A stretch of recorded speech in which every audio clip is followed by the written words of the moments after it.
9:11. No me dejaron decir arriba país, vamos Argentina, que son las 7 de la tarde, pues entramos 19:11. Algunos problemitas técnicos, pero bueno, la tanda más larga del mundo, que por suerte, bueno, son auspicios que nos acompañan y nos ayudan a sobrevivir en esta Argentina tan difícil. No se pongan ansiosos, Marcela Pagano va a volver el lunes, eso está confirmado, con toda su gracia, su información y su talento, a co-conducir esto que se llama Para que Sepas. Y para que sepas, hoy estamos llenos de información, pese a ser Viernes Santo. Con Martín Angulo, él nos va a traer toda la información, pero con lujo de detalles, de cómo está al día de hoy la feroz pelea interminable por el control de la justicia en la Argentina. Esto que muchas veces vos ves en los titulares de las web o de los diarios o de algunos zócalos de programas que dice Consejo a la Magistratura, que se dice, qué aburrido. No, no es aburrido. Acá se juega el poder, se juega la decisión sobre un poder fundamental del país, donde se terminan decidiendo sobre la libertad y los bienes de las personas, de las comunes y de las que no lo son tanto, y donde se decide también el manejo de un presupuesto monumental. Martín Angulo nos va a dar toda la información. Estamos hoy en el día donde el canal oficial de Moscú, la principal periodista del canal oficial de Moscú, donde creo que nada se dice sin la venia de Vladimir Putin, dijo que estamos transitando el inicio de la Tercera Guerra Mundial. Vamos a tener las imágenes y todo el análisis de Darío Mizrahi sobre este tema.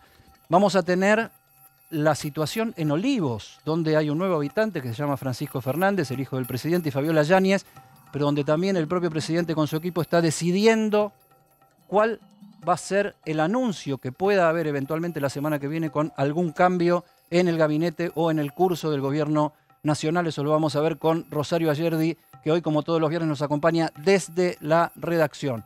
Pero bueno, hablábamos de la Tercera Guerra Mundial y de la locura, y las locuras de hoy también nos llevan a veces, por las fechas, a las locuras del pasado. Hace exactamente 35 años se producía en la Argentina el primer alzamiento militar contra el gobierno democrático de Raúl Alfonsín, y esto por recurrido y por transitado, porque es aquel viejo discurso de las felices Pascuas, la casa está en orden, tiene hoy más relevancia que nunca hasta ahora, porque se están cumpliendo 35 años. Raúl Alfonsín. Compatriotas, felices Pascuas.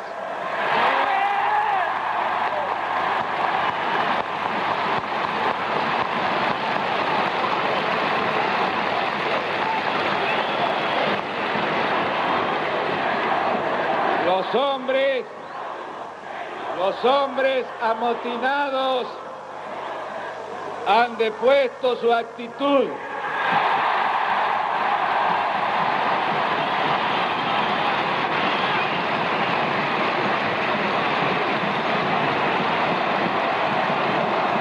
Como corresponde, serán detenidos y sometidos a la justicia.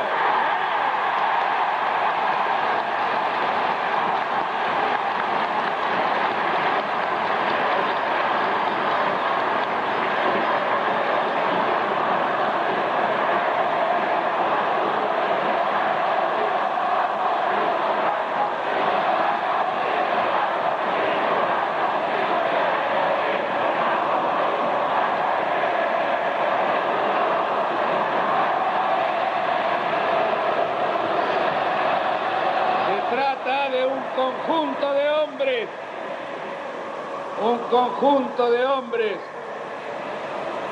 algunos de ellos héroes de la guerra de las Malvinas, que tomaron esta posición equivocada y que han reiterado que su intención no era la de provocar un golpe de Estado, pero de todas formas han llevado al país a esta conmoción, a esta tensión, y han provocado estas circunstancias que todos hemos vivido, de la que ha sido protagonista fundamental el pueblo argentino en su conjunto.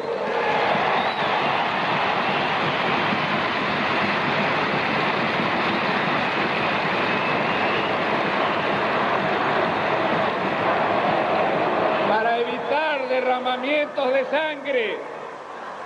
Di instrucciones a los mandos del ejército para que no se procediera a la represión. Y hoy podemos todos dar gracias a Dios. La casa está en orden y no hay sangre en la Argentina.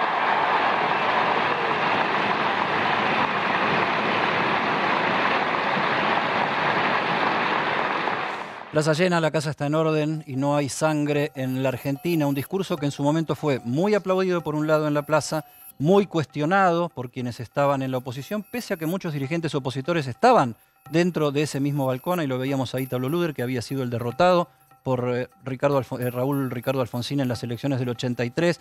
Había estado más temprano, antes de que Alfonsín se fuera a Campo de Mayo a hacer la conversación final con los carapintadas alzados. Había estado Antonio Cafiero, que era quien estaba comandando desde la renovación peronista al peronismo y después perdería con los años la interna del PJ con Carlos Saúl Menem.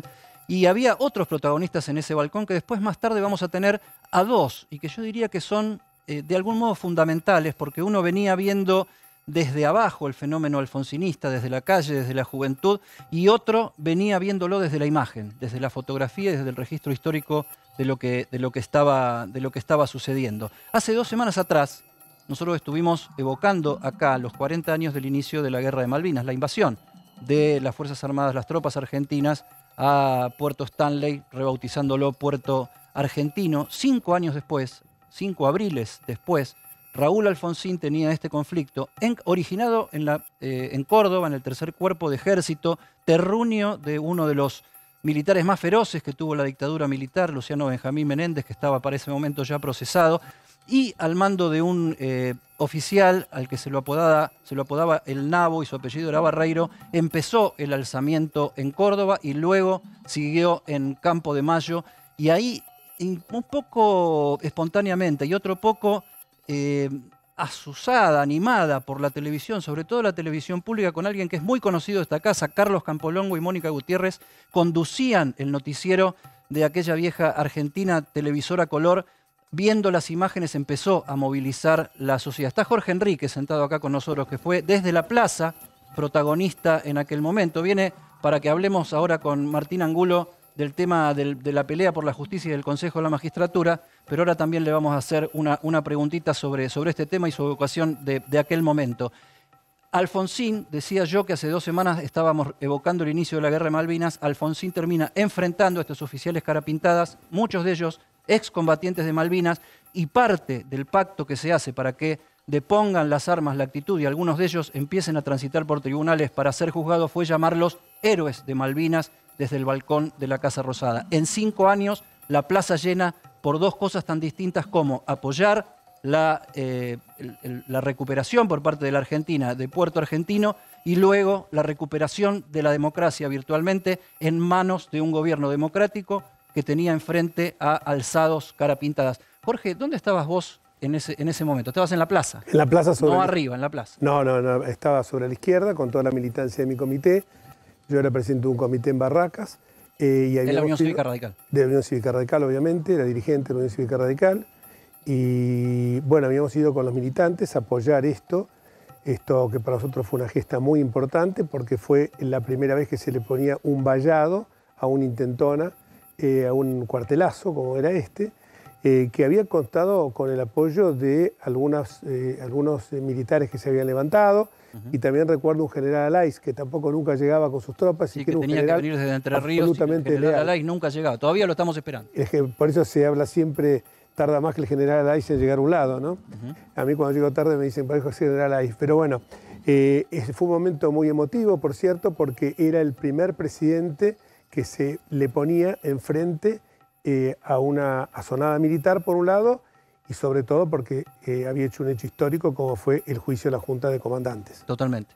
Vamos a seguir con este tema después, ya les decía, con 2 invitados especiales que estuvieron arriba de ese balcón. Pero tenemos la frase del día.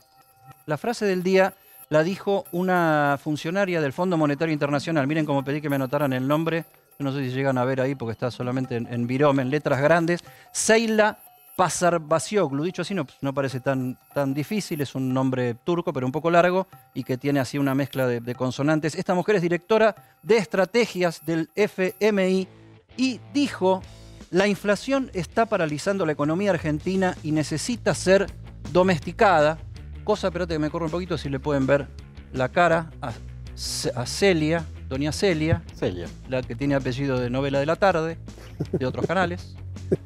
Pero podría pasar desapercibido de largo esta frase si no fuera que el domingo Martín Guzmán, ministro de Economía, y Miguel Pelle, presidente del Banco Central de la República Argentina, viajan a Washington a una reunión del Fondo Monetario Internacional y el Banco Mundial, donde van a tener la primera reunión oficial después del acuerdo con las autoridades del fondo, donde se irán viendo las primeras alternativas posacuerdo y cada uno irá jugando sus figuritas a ver qué es lo que están viendo para el futuro inmediato de la Argentina. Por lo pronto, el futuro inmediato de la Argentina, según una alta directiva del fondo, es que la inflación está paralizando la economía argentina y necesita ser domesticada. Cosa que, bueno, cualquier argentino podría estar diciendo, pero viste que las cosas también tienen que ver, con de dónde vienen. Vamos a ir pasando al próximo tema, y que tiene que ver con la tapa de PQS de hoy, y vamos a empezar a pelotear con Martín Angulo sobre este tema, porque hay una pelea feroz. Acá está la tapa, justicia politizada, expertos en romper, y no de casualidad un huevo ahí al lado, pero también es un saludo de felices Pascuas para todos, expertos en romper los idem. ¿Y qué dice esta tapa? Las disputas entre macristas, kirchneristas y cortesanos, o sea, miembros de la Corte Suprema, anulan transitoriamente, por lo menos, la existencia de un organismo de control clave para el funcionamiento del sistema. ¿Cuál es la pelea básica que hay acá para hacer, Martín, un prólogo sintético y para que quede claro qué es lo que está pasando acá? Están chocando intereses políticos, tanto de oficialistas y opositores como dentro de cada coalición, para ver cuál es el diseño que debe tener la justicia argentina desde su principal organismo de selección de jueces y de control de los mismos, que es el Consejo de la Magistratura. Ahí chocan intereses políticos, hay tensiones por causas judiciales que tienen los principales líderes de las dos principales coaliciones políticas de la República Argentina, y también juegan puntos de vista corporativos de lo que se llama tradicionalmente la familia judicial, donde está ahí la organización de los magistrados más tradicionales.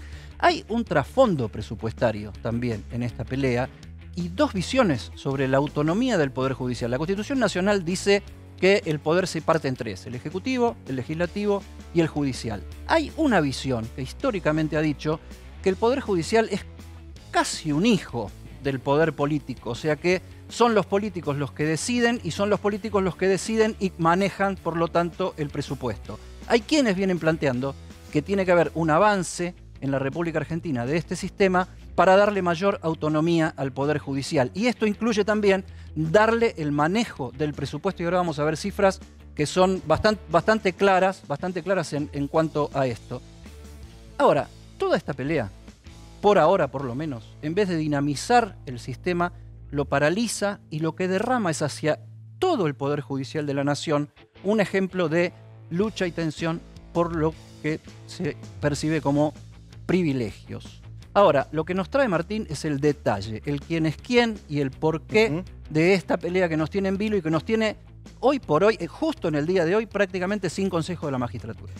Hoy, 15 de abril, es el día que vence el plazo que en diciembre del año pasado dio la Corte Suprema en su fallo, en el que declaró inconstitucional la actual integración del Consejo de la Magistratura. Hoy vence el plazo para que haya un nuevo Consejo de la Magistratura. A partir del lunes, el primer día hábil, hoy es feriado, no hubo tribunales, no hubo Consejo de la Magistratura. A partir del lunes deberíamos estar todos viendo cómo funciona el nuevo Consejo de la Magistratura. ¿Qué pasa? El lunes no hay nuevo Consejo de la Magistratura. No hay nuevo Consejo de la Magistratura. La Corte dijo que el actual de 13 es inconstitucional y que debía haber uno nuevo, ya sea por una ley que el Congreso no sancionó o volviendo que tiene media sanción en Senado. En Senado se tiene que discutir en diputados, ahí los números están muy ajustados, no dan. Ahora vamos a a contar cuál es la pelea de fondo. Y la Corte dijo, bueno, si no hay un consejo por una nueva ley, hay que volver a la composición anterior a la de 13, que es una composición de 20 miembros. A los actuales 13 se deben sumar 7 miembros. ¿Qué es lo que pasa? Esos 7 miembros no están todos. Hoy hay 4. El presidente de la Corte, Horacio Rosati, que se incorpora por esa ley anterior de 20 miembros, se incorpora como titular del Consejo, o sea, va a ser el presidente de la Corte y el presidente del Consejo. Se vuelve para atrás a una ley que indicaba que tenía que tener más miembros y debía estar presidido por el presidente de la Corte Suprema. Exactamente. Atiendan bien eso, porque ese es parte del fondo de la pelea, darle más autonomía al Poder Judicial en sí mismo o darle más injerencia al poder político. Yo estoy señalando esto para entender, no lo estoy diciendo ni a favor ni en contra de ninguna de las dos cosas, porque cada una de las dos tiene ventajas y tiene desventajas, pero después las vamos a ir analizando. Además del presidente de la Corte se tienen que sumar una jueza que ya fue electa, 2 abogadas que ya fueron electas, y acá empezamos con los que todavía no fueron electos. Faltan 3 miembros. Una es una representante de las universidades que va a ser elegida el lunes que ya debería estar funcionando el Consejo, va a haber una elección y acá está el punto central. Se tienen que sumar un diputado y un senador. Ese diputado y ese senador no están elegidos y te diría que por un tiempo no van a estar elegidos. ¿Por qué no van a estar elegidos? Por la pelea entre el oficialismo y la oposición. Primero, no se ponen de acuerdo. ¿Los diputados son de qué procedencia? Bueno, ahí está el punto. La ley dice que deben ser un diputado y un senador de la segunda minoría de cada Cámara. La primera mayoría y la primera minoría ya tienen su representación en el Consejo. Debe ir la segunda minoría. La oposición dice, son míos. De hecho, presentaron esta semana un pedido para designar a un diputado de la Unión Cívica Radical, del PRO, y a un senador que es Luis Juez. ¿Qué dice el oficialismo? No, son míos. No son de ustedes, son míos. El oficialismo no planteó hasta ahora quiénes son esos representantes. Pero hay un punto. Esta semana se conoció un fallo de un juez federal de Paraná, en Entre Ríos, que le ordenó a Cristina Kirchner como presidenta del Senado y a Sergio Massa como presidente de diputados que se abstengan de nombrar a esos representantes. Por lo tanto, y ahí lo que se busca es entrar en una nueva línea de negociaciones desde parte del oficialismo. Lo que el oficialismo ya ha dicho públicamente es: esto se tiene que resolver con una nueva ley. No volver a los 20, que la Corte no se meta. Esto se soluciona con una nueva ley. La cuestión es que la Corte Suprema dijo el 15 se resuelve y el lunes no tenemos nueva ley, así que hay que volver a la ley para atrás. Bancame un segundito. Dale. Vamos a contar la otra. Ahora Martín nos cuenta la parte política de la película. Vamos a poner la parte de los números con este número del día, que creo que va a ocupar bastante, me voy a tener que correr para que no me tire por la ventana, que es 133.681.860.747. Esto es el presupuesto, en pesos argentinos, ¿no? El presupuesto de la Justicia Nacional, que detrás de este número vamos a ver cómo se administra este presupuesto. Digamos otra cosa, Martín, esto te lo pregunto a vos. Sí. Esto es presupuesto viejo, presupuesto 2021, porque el presupuesto 2022 no se aprobó. Exactamente, ese es el presupuesto prorrogado para este año por el gobierno. Si no era más. Si no, seguramente iba a ser más por la inflación. Pero este es el presupuesto prorrogado, que esto está publicado en la página del Gobierno Nacional, que tiene para este año el Poder Judicial. Esto es, ¿qué es lo que llaman en los pasillos de tribunales? Esto es la caja. Esto es la caja. Totalmente. Ahora, sí. A ver, ¿qué es el poder, señoras y señores? Básicamente, sintéticamente, para que lo entienda cualquiera, es una lapicera y una billetera. Vieron que se habla mucho de quién tiene la lapicera. Una lapicera donde se toman, se firman las decisiones, y una billetera donde se administran los presupuestos. Detrás de este número de 133.681.870.747 pesitos argentinos está el desagregado de cómo se maneja y se administra, o sea, mejor dicho, quiénes manejan y administran este presupuesto. Si podemos poner la siguiente placa que explica el número del día, vamos a ver, mirá, fíjate. Esto, el azul, que son 101.003.889.017 pesos, lo administra el Consejo de la Magistratura. Y ese cuartito, que son 32.677.971.730, lo administra la Corte Suprema. ¿Esto qué le da? Una injerencia a la política muy superior a la que tiene la cabeza del Poder Judicial. Y esto es la discusión que yo les explicaba recién. Déjame que le pregunte a Jorge Enríquez si está de acuerdo con este planteo general de cómo está puesta la discusión hoy por hoy. Sí, totalmente. La verdad que me dejó sorprendido porque me sacó todo lo que pensaba, todo lo que iba. La verdad que, Martín, lo explicaste perfectamente. Yo solo agregaría que en ese número, y vos lo vas a compartir seguramente, está también no solamente la justicia federal, sino que también está la justicia nacional ordinaria, totalmente, que ya debería haber sido traspasada a la ciudad. O sea que, aparte del manotazo que nos pegaron a los porteños, 70.000 millones de pesos, está también lo que nos deberían dar ahí, que es una suma aproximadamente equivale a un 25% de la suma de arriba, los 133.000 millones. Aparte del traspaso de todos los edificios. Es otra pelea que se está dando. Es otra pelea que se está dando. Hace mucho tiempo. Y lo otro que quería decir era que la verdad que la explicación ha sido excelente, y yo diría que la Corte dictó un fallo que, pese a que Parrilli diga que dice que Rosati es Rambo, no sé, está mezclado me parece con Berni, que dice es Rambo, ¿no? Pero dice que es un golpe de Estado si Rosati asume. No, Rosati, lo que dijo la Corte fue esto: si no se ponen de acuerdo en 120 días que fenecen hoy, 15 de abril, volvemos a la ley anterior, que es la que guarda la equilibrada proporción entre los estamentos políticos y los estamentos técnicos conforme el 114 de la Constitución.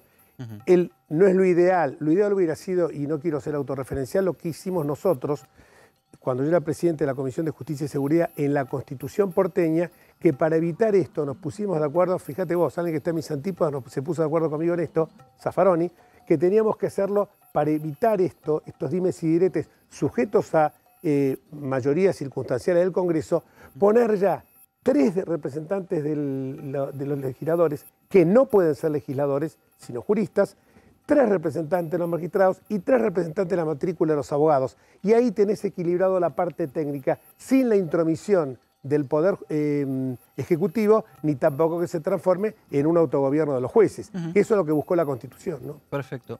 Martín, entonces, hacemos el repaso de cómo sigue la cosa de acá para adelante. Bueno, la gran incógnita, ¿qué pasa el lunes?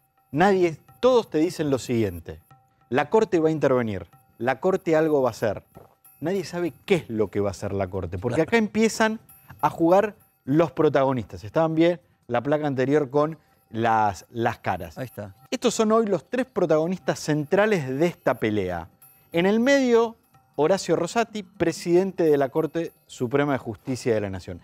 El Consejo de la Magistratura, como decía Jorge, es un órgano que está integrado por políticos, jueces, abogados, académicos, pero que hoy todos se referencian en un sector político. Hoy el Consejo de la Magistratura está partido en oficialistas y opositores, que nadie discute, que responden. Y los que vienen por los lugares más corporativos, abogados, jueces, etcétera, tienen también referencias. Pero lo dicen públicamente, han ganado las elecciones por listas patrocinadas por dirigentes partidarias, más allá de que vengan del estamento de los abogados o de los jueces o de los académicos. No estamos diciendo que eso está bien o No, está mal. es como estamos está diciendo así funciona. la descripción. Vos después sacás la conclusión que vos quieras. Como públicamente ellos también se presentan. Después te dirán, yo no soy del bloque opositor, soy un aliado al bloque opositor, yo no soy del bloque oficialista, soy un aliado. Pero en Cristina Kirchner y en Mauricio Macri vamos a representar la pelea de fondo. Y la pelea de fondo es por la persona que está en el medio. El gobierno no quiere en el Consejo de la Magistratura a la Corte. Por eso en su momento no mandó a sus representantes del Congreso. Por eso el proyecto... No le tiene un gran afecto, digamos, a Horacio Rosati. No le tiene un gran afecto a Horacio Rosati, no le tiene un gran afecto a la Corte en sí. Recordamos las críticas muy duras que ha hecho Cristina Kirchner, el propio presidente Alberto Fernández y muchos funcionarios del gobierno a el rol de la Corte como cabeza del Poder Judicial en lo que el kirchnerismo llama el lawfare, déjame que haga un recuerdo más largo en el tiempo, y esto es información y no es capciosa porque tiene que ver con la historia, incluso la historia de la relación de Rosati con Cristina y también con Néstor Kirchner. Horacio Rosati fue el primer ministro de Justicia que tuvo Néstor Kirchner en su primer mandato. A no mucho tiempo de haber jurado como ministro de Justicia, tuvo una pelea muy fuerte con Julio De Vido, que era el ministro de Infraestructura en aquel momento, por un contrato, una licitación para construir cárceles en la Argentina, que Horacio Rosati dijo: yo, señores, esta licitación no es para mí, tuvo que dejar el ministerio. Volvió a la escena nacional como miembro de la Corte Suprema, aún no como presidente, por un decreto de Mauricio Macri, que generó gran polémica en el inicio, una de las primeras medidas que tomó Macri como presidente de la Nación, y que después tuvo que ser refrendado por el Congreso de la Nación porque se acusaba a Mauricio Macri de querer meter a gente, Rosati, enojado con los Kirchner por viejas peleas, y Carlos Rosenkrantz, que era alguien, yo diría yo, de grandes vinculaciones con el macrismo y con el propio Mauricio Macri. O sea, fíjense cómo llega al primer nivel de la política argentina,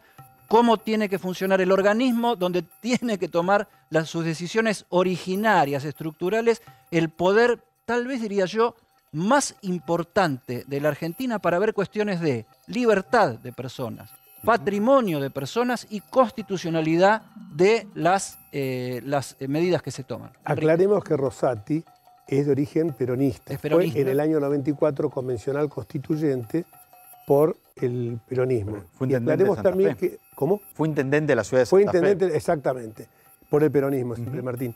Y aclaremos también que el origen de Rosenkrantz es un origen radical. Su padre incluso fue un gran dirigente radical. Y por el otro lado, que Juan Carlos Maqueda, por esto que vos decías también, que hay en el fondo una cierta pertenencia política, porque no son personas que extrapolás de un laboratorio o son para... No, vienen de la vida real, tienen vinculación. Juan Carlos política. Maqueda fue presidente de la Cámara de Diputados por el peronismo, o sea que tienen sus vinculaciones. Alguien de mucha relación histórica con De la Sota. Con De la Sota. Y yo lo que ocurre es que, ¿por qué se insiste en que haya alguien de la Corte? Porque la Constitución Nacional establece que tiene que haber representantes de todas las instancias, primera, segunda y la Corte. Y la Corte ha facilitado, esto no lo digo yo, lo dice un actual consejero de la magistratura, Pablo Tonelli, que dice que ha facilitado muchísimo cuando estaba el presidente de la Corte por las relaciones que se generaban a partir de diseños de políticas judiciales. Yo mismo, cuando he sido diputado hasta diciembre pasado, hablaba mucho con ministros de la Corte para saber cuál era la visión de ellos en el diseño de políticas judiciales, asépticamente, con los 5. En ese momento estaba Hayton de Nolasco. O sea que no parece errado que esté el presidente que esté un ministro de la Corte y presida, porque obviamente si hay instancias inferiores tiene que presidir el presidente de la Corte, ¿no? Periodismo gráfico se hace así, se redacta, entra el entrecomillado y opina la fuente. Exactamente. Siga redactando, maestro. Seguimos redactando. Decíamos, el kirchnerismo... Ahora vamos a ver ya, de producción me dicen, terminamos con esto y vemos los números. No quiere a la Corte en el Consejo de la Magistratura. La oposición sí quiere a la Corte en el Consejo de la Magistratura. El proyecto oficial que Juntos por el Cambio presentó en el Congreso para reformar el Consejo de la Magistratura establece que la Corte esté en el Consejo de la Magistratura. Un dato de esta semana. La Corte no da señales de lo que va a hacer. No sabemos qué va a pasar la semana que viene. Ahora, pasó algo esta semana que para muchos fue muy gráfico. Como el lunes no hay consejo, el Consejo de la Magistratura esta semana trató un reglamento especial para trabajar en la emergencia. Mientras tanto. Un mientras tanto. Che, ¿qué pasa si hay algo urgente? Tratemos el reglamento. Hubo un llamado de la Corte. Se llamó a la Corte y dijo, no nos gusta ese reglamento. Claro, no. Porque ese reglamento contradice nuestro fallo. ¿Quiénes recogieron el guante de eso? La oposición. Y cuando se trató el reglamento en el Consejo, votaron en contra. Votaron en contra. Así está dividido hoy la cuestión en la política grande, en las grandes ligas de la política. Expliquemos en los números más estructuralmente Esto, de qué estamos hablando. De lo importante para la gente. Esto que dice, bueno, pero Rosati, Macri, Cristina, ¿por qué? ¿Cuál es el punto de mi día a día? El Consejo de la Magistratura es el órgano que elige a los jueces que mañana van a tener tu juicio laboral, que van a tener tu juicio de divorcio, tu accidente de tránsito. Es el organismo que investiga al juez que vos denunciaste porque creés que cometió mal desempeño en la causa que vos tuviste, porque no fue ecuánime. Hoy Y el procedimiento de los jueces que están con causas de Cristina Kirchner y de Mauricio Macri. Hoy el Consejo, hoy en toda la justicia nacional y federal, hay cerca de 1000 cargos de jueces. 246 lugares están libres, no hay juez. De 1000 cargos, 246 lugares no tienen jueces, están vacíos. De esos lugares vacíos, 153 están en trámite en el Consejo de la Magistratura. Es una bocha de cargos. 25%. Pero a vos te sorprende, es el histórico, ¿eh? Esto fue siempre así. No es que hace 2 meses, 3 meses, hace años que es así. De esos 246, 153 están en el Consejo de la Magistratura. Un poco más de la mitad, el 60%. Están en el Consejo de la Magistratura tramitándose. Si el Consejo... ¿Trámites avanzan o Sí. más o menos? Depende hasta qué punto. Avanzan hasta la instancia en que la política se tiene que poner de acuerdo y aprobar las ternas. Estos 153 cargos, a partir del lunes, quedan en un stand-by. Quedan en un... no sé qué puede pasar. No sé qué puede pasar. Y hay 220 denuncias contra jueces en trámite en el Consejo de la Magistratura que va a pasar lo mismo. ¿Qué va a pasar? Nadie sabe. No hay una respuesta. Incluso entre esas 220 denuncias hay jueces que tienen mucho que ver con los intereses de algunos de los nombrados antes. Denunciados por ellos mismos contra el juez que no les gusta. Sin duda, absolutamente. Muchas de esas denuncias y muchas de estas denuncias en general quedan en la nada porque tiene que ver más con el descontento con una resolución judicial, tiene que ver más con llevar una interna política al Consejo de la Magistratura. Bueno, la pregunta, ¿y la semana que viene qué pasa? Bueno, La Corte dirá. La Corte dirá, todos creen que algo va a pasar, todos creen que la Corte se va a terminar sentando en el Consejo de la Magistratura y acá viene también otra pregunta, bueno, ¿y cómo va a funcionar el Consejo? Primera incógnita, ¿el oficialismo se va a sentar en el Consejo si no lo quiere la Corte? Porque después acá entran a jugar un... Bueno, acá ya empezamos a ver si se cumplen las leyes o no se cumplen las leyes. Otras cuestiones técnicas. La Corte dijo en su fallo, si hay un nuevo Consejo, todos los consejeros tienen que asumir conjunta y simultáneamente.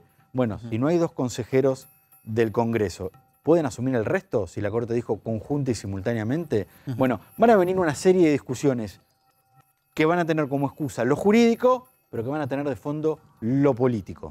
Hablas de lo político y tenemos la suerte de tener ahí a la derecha de Darío Misraji, está Pablo Romá, que es consultor de opinión pública y es politólogo. Gracias, Pablo, por estar con nosotros. Vamos a hablar de vos ahora, ¿no? De lo que piensa la gente también y la sociedad de estas cosas, de la justicia, de los políticos, etcétera. ¿Cómo está mirando la opinión pública al Poder Judicial, al Poder Político hoy en prestigio y en ese tipo de encuestas que se hacen? Sí, hay como dos niveles de la visión de la opinión pública. Un plano creo que tiene que ver con cómo se vive el rol de la justicia respecto a la inseguridad, a cuestiones que hacen a la vida cotidiana. Y ahí, bueno, hay un descontento muy grande con el Poder Judicial o con la justicia en general, ¿no? Esto de que los ladrones entran por una puerta y salen por la otra, la connivencia de determinados jueces en algunas situaciones delictivas, bueno, situaciones que para la sociedad o para la población tienen un nivel de imagen muy malo. Y en el segundo nivel yo creo que es el de la cuestión política del Poder Judicial. Hay una lejanía enorme, digamos, ¿no? Respecto a los temas que se discuten dentro del Poder Judicial, dentro de los intereses del Poder Judicial, que generan una distancia muy grande con el conjunto de la sociedad, porque todas esas discusiones se ven o son leídas como discusiones de privilegio, discusiones entre políticos, que no tienen que ver con, aunque sí lo tengan de alguna manera, pero que no tienen la lectura o la primera lectura es que no tiene que ver con sus propias necesidades. Y creo que esa lejanía también forma parte de la visión general en la cual el Poder Judicial tiene un nivel de imagen negativa como parte de las instituciones, creo que la que más imagen negativa tiene. Ahora, esta es para Enríquez, porque este es el planteo de la cuestión. Acá te hicimos la disección del sapo, digamos. Te dijimos, mira, muy buena. Acá están las cosas, así es como funcionan. Vos lo estás viendo con total transparencia, no lo vamos a tapar a nuestro frustrado campeón de bridge en el cuadro. Acá viste todo el panorama. Ahora, si vos lees la letra fría del asunto, decís, bueno, pero es lógico que el Poder Judicial con sus autoridades esté encabezando un organismo que tiene que ver con el Poder Judicial, con el desarrollo del Poder Judicial. Ahora bien, por lo mismo que decía Jorge Enríquez antes, de que nadie nació de un huevo de Pascua en el Poder Judicial ni en ningún lado, y también por una cuestión de historia y de tradición, existe algo que es la corporación judicial, la familia judicial, que es más bien conservadora, gente atada a los cargos, gente que pasa añares ahí, que solo se retira a determinada edad y después hay excepciones para que no se retire, y que, qué sé yo, que están de por vida. Solo la muerte o un juicio político promovido por el Consejo de la Magistratura los puede sacar de ahí. Hay bastante antiperonismo en esa corporación judicial. Entonces, ¿qué dicen del lado del peronismo y sobre todo del kirchnerismo? Bueno, está bien, pero si hacemos esto, vamos a consolidar una nueva corporación con la cual va a haber que negociar todo el tiempo las medidas, etcétera, etcétera. Eso no es descabellado, Enríquez, como planteo. Yo lo que digo es esto, el Poder Judicial es, como decimos los abogados, la ratio última, la razón última de la arquitectura constitucional. El Poder Judicial tendría que ser absolutamente independiente del poder político. Lamentablemente, bueno, también tiene que ver esto con la inamovilidad de los jueces y la intangibilidad de las remuneraciones, porque los jueces no pueden estar sometidos a un constante escrutinio de la voluntad popular. Tienen la causal de destitución. Ya hablaban ustedes de las causas que están ahí pendientes. 5 son mías. Grunberg, obligado, Baba y 2 fiscales más. 5 de esas denuncias en el Consejo de la Magistratura. Grunberg y obligado, desconocimiento absoluto del derecho. Baba, como Alejo Ramos Padilla, forum shopping. Y lo digo independientemente de que en ese momento fuera acusado el presidente de mi partido, del PRO. Entonces, yo lo que digo es esto. Busquemos un mecanismo de darle un mayor tecnicismo a esto. O sea que prepondere la idoneidad, que lo dice el artículo 16 de la Constitución para ejercer un cargo, y que esto se haga carne en el común de la sociedad. Porque yo me acuerdo que antes, cuando se resolvía exclusivamente por la política, los jueces eran transitados a los tribunales y los transitados. Como en todos los temas, Enríquez, hablemosle a la gente, como en Sí. todos los temas, la política discutiendo la coyuntura, sus intereses propios, los intereses del momento y de quienes están en el manejo de la cosa pública, y las cosas estructurales que son para las próximas generaciones, para lo que viene, para cómo debe funcionar un sistema que perdure en el tiempo con cuotas importantes de transparencia, agilidad, etcétera, etcétera. No, nos quedamos anclados en la discusión del momento como en educación, en salud, en economía. Pero vos fíjate una cosa, nosotros tenemos un código procesal penal federal que le da un poder, como ocurre en todas partes del mundo, un poder, quien es el dueño de la acción es el Ministerio Público Fiscal, el fiscal. Nosotros acá lo tenemos aplicado nada más que en 2 lugares calientes por el narcotráfico, Salta y Jujuy. No lo pudimos aplicar en otros lugares del país porque la presidenta de la Comisión Bicameral, Anabel Fernández Agasti, se opuso estos 2 años sobre pretexto de la pandemia. Pero tenemos ejemplos. Mendoza. Mendoza funciona resolviéndole los problemas a la gente porque hizo un código procesal con la mayor y absoluta celeridad, concentración de trámites, oralidad, inmediatez de los jueces. En la ciudad de Buenos Aires, y no hubo propaganda porque yo estoy, porque he trabajado mucho en el Ministerio Público, pero durante la gestión de Garabano, durante la gestión de Sebasco, hoy durante la gestión de Maíquez, se ha diseñado un poder judicial que las causas no duran más de 90 días. Está bien, vos me dirás, son causas menores, contravencionales, pero hay causas penales también. Y hay causas de contencioso administrativo y tributario. En la Nación demoran, el promedio son 4 años. Y no hablemos de los juicios de corrupción que llevan veintenas. Ahora, déjame que te diga. Sí, dale. Yo podría decir una cosa antipática y hay que agarrarse. Hay un punto central de que la política es absolutamente responsable de lo que pasa en la justicia. Dato, en la ciudad de Buenos Aires, capital federal, de los tribunales orales criminales que juzgan homicidios, violaciones, robos, los delitos más calientes de la seguridad, escuché este dato, la mitad de los tribunales orales está vacante. Donde debería haber 90 jueces, hay poquito más de 50. Aclaremos, Martín, que dependen de la Nación. De la Nación, no de la Nación, del sí, Poder de la Judicial Nación. local. Ahora, en parte el Consejo de la Magistratura tarda en los concursos. Eso después pasa al Poder Ejecutivo, donde a veces el presidente, en este caso Alberto Fernández, pero fueron otros, tardan 1 año, año y medio en elegir a uno de la terna.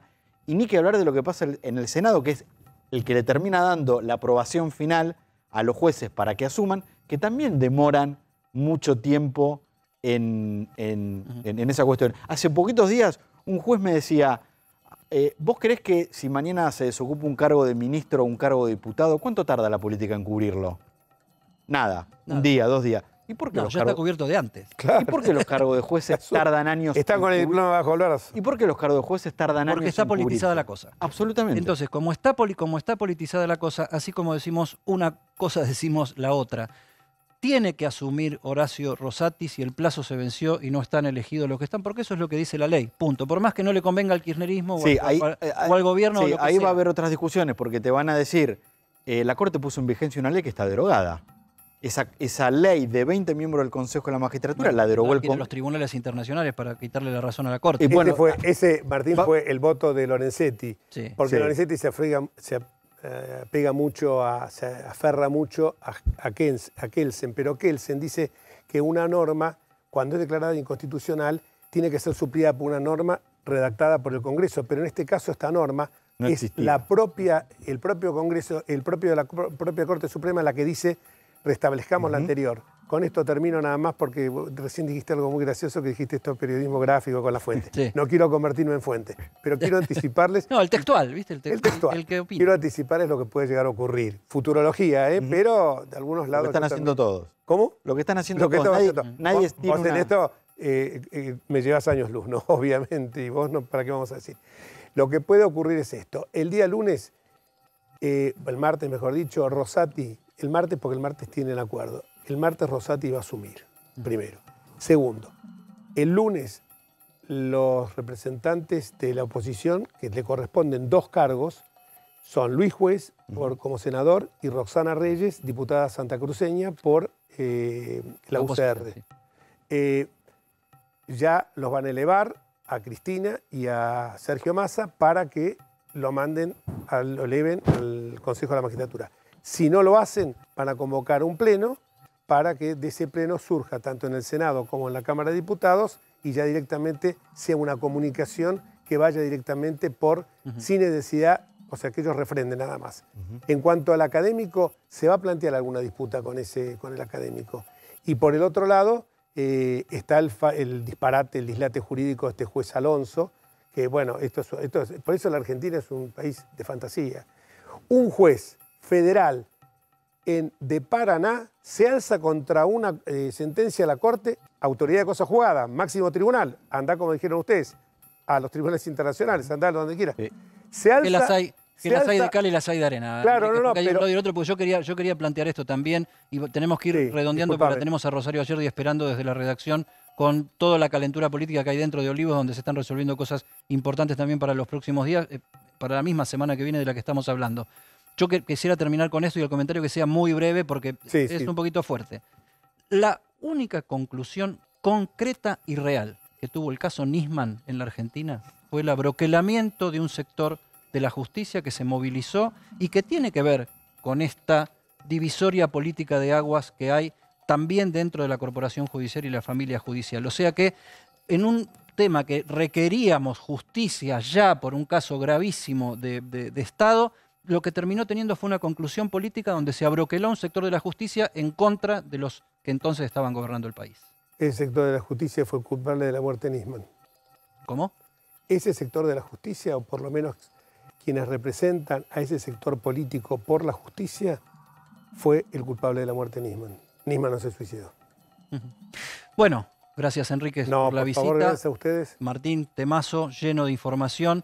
Vamos ya, ¿tenés algo más para redondear? No, la expectativa puesta en la semana que viene, que es lo que va a pasar, que claramente va a ser, pase lo que pase, va a ser con mucha tensión política. Perfecto.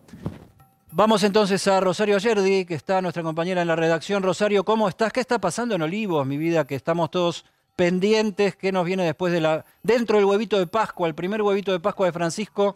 ¿Con qué novedades nos viene? Bueno, estamos viendo qué es lo que sucede en esta Pascua. Finalmente, si el gabinete está en orden o no está en orden el gabinete por estas horas en esta Pascua. Bueno, por ahora el gabinete está en orden. Ojo, es viernes y viste que siempre cuando se habla de cambios de gabinete se piensa en los viernes. ¿Por qué?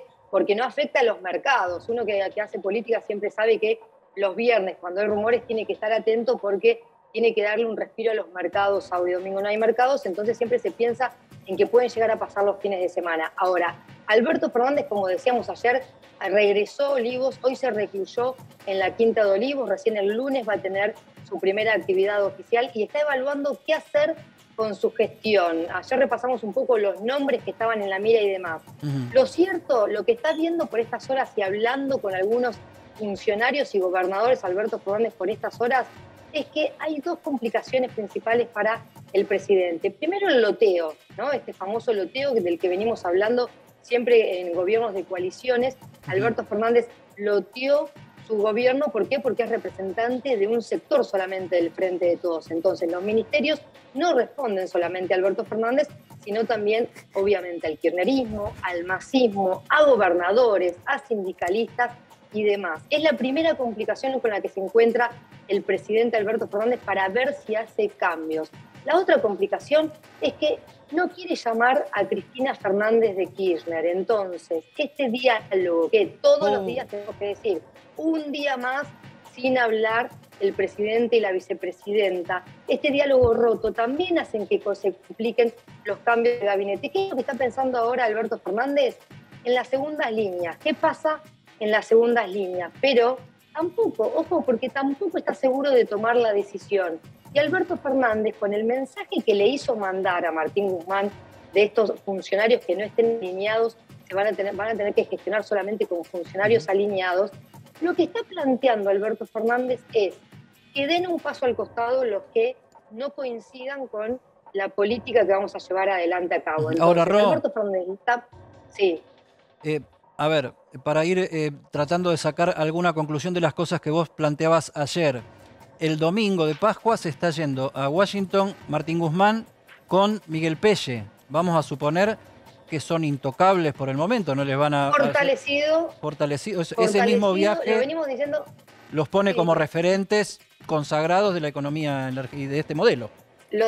Lo venimos repitiendo, Alberto Fernández sostiene a Martín Guzmán. El presidente sigue diciendo que Martín Guzmán no se mueve, que para él hizo las cosas bien el ministro de Economía, a pesar de que conocemos el peor número esta semana que tiene que ver con la inflación. Un Alberto Fernández decidido a sostener al ministro de Economía, a pesar de que nada más ni nada menos es muy criticado por Cristina Fernández de Kirchner, y por eso también, y ahí radica el problema del no diálogo entre Alberto Fernández y Cristina Kirchner.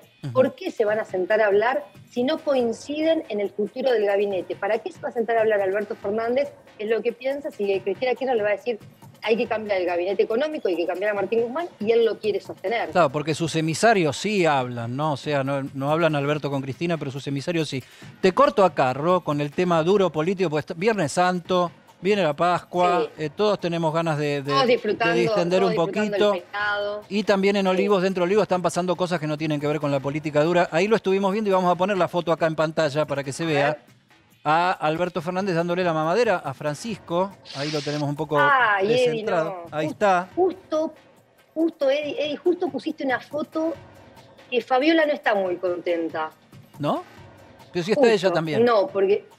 Claro, está ella, está Alberto, pero le están dando una mamadera. Y Fabiola, bueno, se recuperó muy bien de la cesárea y estaba amamantando muy bien. Por lo cual, ¿entonces? Cuando vio en realidad esa foto Fabiola tan fuerte en los medios, un poco que le molestó, porque como viene amamantando bien, ese fue un suplemento que le dieron en un momento que lloraba mucho Francisco, pero hubiese preferido que otra foto. Es verdad que es una foto oficial, pero bueno, sí. Justo pusiste una foto de la que Fabiola no está muy contenta. De todos modos, hoy en la Quinta de Olivos es todo felicidad, Eddie. Están muy rodeados de familiares, o sea que el hermano de Alberto Fernández, la familia de Fabiola, Tani también visitando a su hermano ya 2 veces en estos días. O sea, por ahora hay paz en la Quinta de Olivos. ¿Está tan enojado como se mostró en Twitter el hijo mayor de Alberto? Alberto Fernández dice que lo está conmoviendo el vínculo que tiene Tani con Francisco. Incluso en estas pocas horas fue Tani 2 veces a la Quinta de Olivos. Y está conmovido por ese vínculo que están teniendo de hermanos, dice el propio presidente. Y sí, se muestra enojado por todo lo que pasó en las redes sociales con el nacimiento de Francisco. Muchos regalos Eddie, muchos regalos incluso siguen llegando a la clínica Otamendi, en donde ya se fueron ellos. Están pensando obviamente en una donación porque son regalos de recién nacido que obviamente Francisco no va a llegar a usar. Y falta el regalo de los ministros que decidieron hacer una vaquita a Eddie y le van a regalar un juego de plaza, pero como todavía Francisco es muy chiquito, dicen, bueno, el juego de plaza que se va a instalar en la Quinta de Olivos va a llegar en un par de meses. Bueno, hay que ver por cuánto tiempo va a poder disfrutar Francisco de ese juego de plaza en la Quinta de Olivos, ¿no? O para quién quedará en la eventualidad de que el presidente, obvio, no sea reelecto. Ahora, sintetizamos esto, porque yo quería hablar de la parte tierna del asunto y vos me la politizaste y me tiraste los papeles al suelo. No, porque pusimos, a ver, ¿cuál es la foto más tierna? La foto del presidente dándole la mamadera a su bebé recién llegado. Y vos nos estás contando que esto generó un nuevo conflicto en el área de comunicación del gobierno que viene tan baqueteada y que no terminan no dando pie con bola en lo que quieren comunicar. Sí, pensá en la importancia que es la lactancia para la madre de Francisco recién nacido. Fabiola está muy bien recuperada y les puede amamantar, por lo cual cuando vio esa foto le hizo un poquito de ruido justamente que se muestre a Francisco con una mamadera que era justamente un suplemento, ¿no? Porque ella está en condiciones perfectas y puede amamantar a Francisco. Bueno, Rosario, te dejo porque me meto en la Tercera Guerra Mundial, porque viste acá es todo muy tranquilo lo que está sucediendo, pero temitas así menores. Un abrazo. Abrazo grande, felices Pascuas, Ro. Nos vemos. Entonces, Darío Mizrahi, ¿viene la Tercera Guerra Mundial o no viene? ¿Hay una Tercera Guerra Mundial? Hablamos de temas de comunicación, pero a partir de un bebé. Ahora vamos a hablar de temas de comunicación, pero a partir del anuncio de la principal periodista rusa. La verdad que estamos todos bastante impactados por esta declaración. Olga Skabeyeva, así se llama la periodista rusa, que hoy realmente sacudió, diría, la comunicación mundial, por lo menos la comunicación mundial, con una declaración, porque justamente hay que entender la importancia que tiene Olga Skabeyeva para descifrar de algún modo y calibrar, mejor dicho, la trascendencia que tiene lo que dijo cuando habló de que estamos ya ante la Tercera Guerra Mundial a partir de un incidente que fue el hundimiento del buque insignia de Rusia, de la flota rusa del Mar Negro. Escuchemos si querés a Skabeyeva y después vamos... ¿Skabeyeva? Skabeyeva. Viene bien para el viernes. Olga Skabeyeva. Viene bien para el viernes, dale. Escuchémosla, a ver. Вылилось уже смело можно называть, не лукавя, Третьей мировой войной. Совершенно точно. Мы прямо сейчас сражаемся, если не с НАТО, то уж точно с инфраструктурой НАТО. И это тоже надо. Вылилось уже смело можно называть, не лукавя, Третьей мировой. Con seguridad estamos ante la Tercera Guerra Mundial. Así lo plantea Skabeyeva. A ver, primero, vamos a contar quién es Olga Skabeyeva, la periodista más leal a Putin. Es exactamente así. Ella tiene 37 años, conduce desde el año 2016 el programa 60 Minutos, que es un programa es uno de los principales programas de debate y análisis político de la televisión rusa. Igual que en Estados Unidos, ¿no? 60 Minutos. 60 Minutos es justamente, CBS creo que es hoy la cadena que transmite 60 Minutos. La diferencia es que el 60 Minutos de Estados Unidos se caracteriza sobre todo por las entrevistas fuertes. Sí. Esto es más un programa de análisis. Editorial. Exactamente, de análisis. Es como el tema del día, los temas políticos del día se discuten. Es ella como presentadora y un grupo de analistas políticos, todos no putinistas. Ultra putinistas. Ultra P.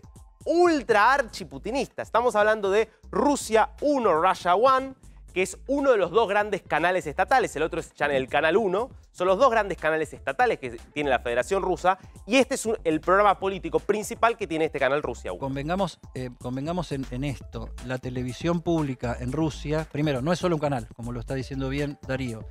Tiene una influencia muy pesada y muy fuerte en la audiencia. O sea, no está en el pozo del rating. Es muy, muy, muy influyente. Estos son los dos canales más vistos de Rusia. Y esta colega no debe decir una palabra sin que Putin esté de acuerdo. Absolutamente no. Es totalmente el control sobre la línea editorial que hay en los medios privados casi no quedan, porque justamente han ido siendo ahogados con el correr de los años por Putin en el marco de la censura creciente que hay en Rusia.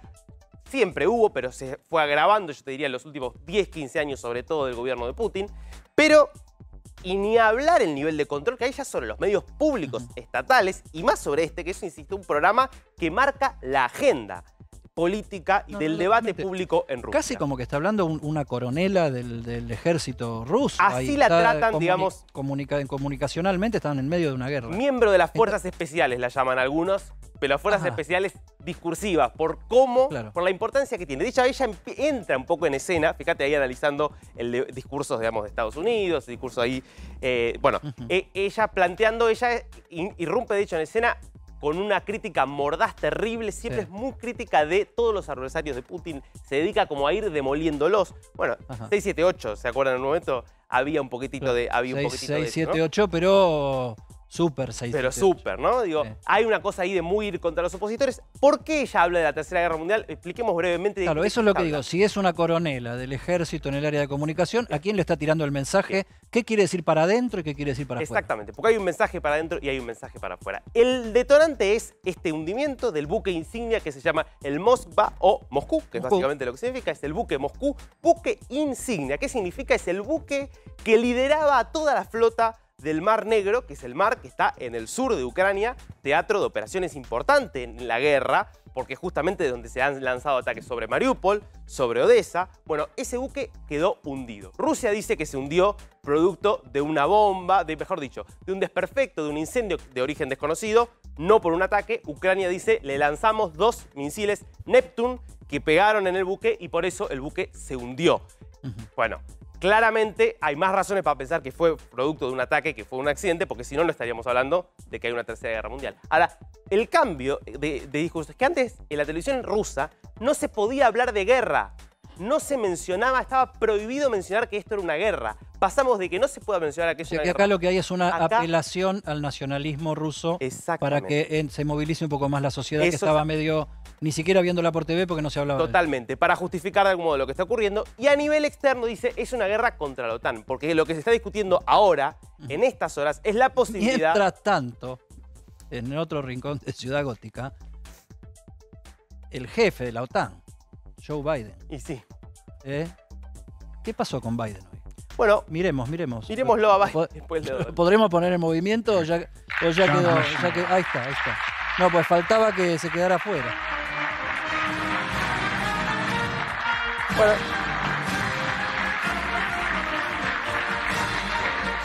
Esta es la segunda vez que mostramos un video similar en cerca de un mes. Salió del atril. Miremoslo de vuelta. Dio la mano a alguien. Miremoslo de vuelta. Estaba hablando que no Carolina del Norte, discurso en Carolina del Norte. Había hablado durante casi una hora, 45 minutos, una hora. Termina su discurso. ¿Y qué es lo que hace cuando termina su discurso? Le da la mano a alguien. Alguien se acerca a saludarlo. Y ahí le da la mano. No hay nadie. No vino. No hay nadie. Y se queda como reclamando casi. ¿A quién iba a saludar? ¿Cómo pasa? No sabe para dónde salir.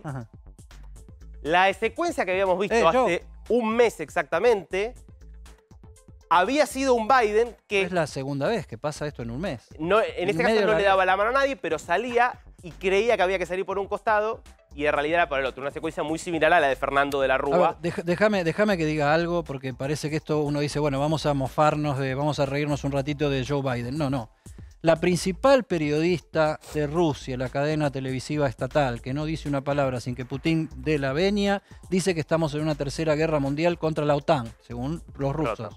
Y el jefe de la OTAN, porque Estados Unidos es la fuerza hegemónica dentro de esa organización del Tratado del Atlántico Norte, es este señor, el que toma las decisiones. O sea, la lapicera, antes hablamos de la lapicera y la billetera, la principal lapicera y la principal billetera de la OTAN la maneja este señor que está en estas condiciones de confusión, aparentemente, pero bueno, nadie tiene que estar tan acostumbrado a moverse en un escenario. Si me dejas chiquito y cortito, digo, para cerrar y que quede claro, digo, y no llevar preocupación, porque uno puede escuchar Tercera Guerra Mundial, no hay hoy realmente un escenario creíble en el corto plazo de una Tercera Guerra Mundial, porque no ha habido un enfrentamiento directo entre OTAN y Rusia. Rusia hacia afuera plantea esto porque hoy está en discusión la posibilidad histórica, de que Finlandia y Suecia ingresen a la OTAN. Dos países neutrales, Finlandia es el más importante acá, porque comparte 1.300 kilómetros de frontera con Rusia, era un país neutral y hoy está decidido a ingresar y un a aliado la OTAN. histórico de Rusia y de la vieja Unión Soviética. Totalmente. Siempre se llevaron Pensá muy bien. que Tal vez la respuesta internacional de la colega tenga que ver con tiene esto, que ver con decir, mucho ¿ustedes con quieren entrar a la OTAN? Bueno, nosotros estamos en Tercera Guerra Empezamos a Mundial. hablar de la guerra. Esa es la secuencia. Gracias, Dari. Recordarás que hace 35 años, cuando vos creo que todavía no habías nacido, Raúl Alfonsín daba este discurso y volvemos a tomar el tema de los 35 años del primer alzamiento militar contra la democracia en el 4º año de gobierno de Raúl Alfonsín. Compatriotas, felices Pascuas.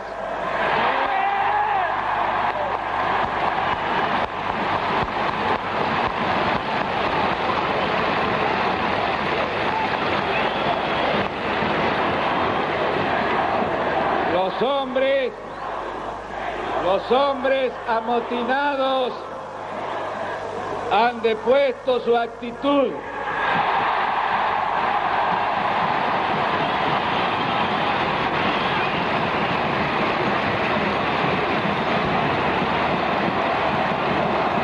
Como corresponde,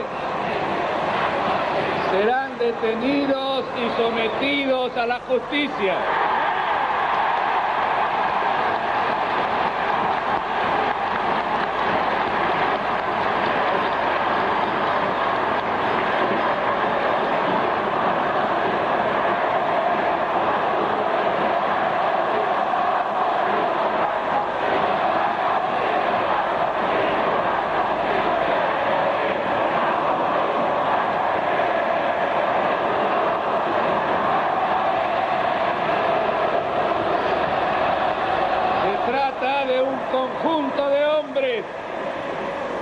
Un conjunto de hombres, algunos de ellos héroes de la guerra de las Malvinas, que tomaron esta posición equivocada y que han reiterado que su intención no era la de provocar un golpe de Estado, pero de todas formas han llevado al país a esta conmoción, a esta tensión, y han provocado estas circunstancias que todos hemos vivido, de la que ha sido protagonista fundamental el pueblo argentino en su conjunto.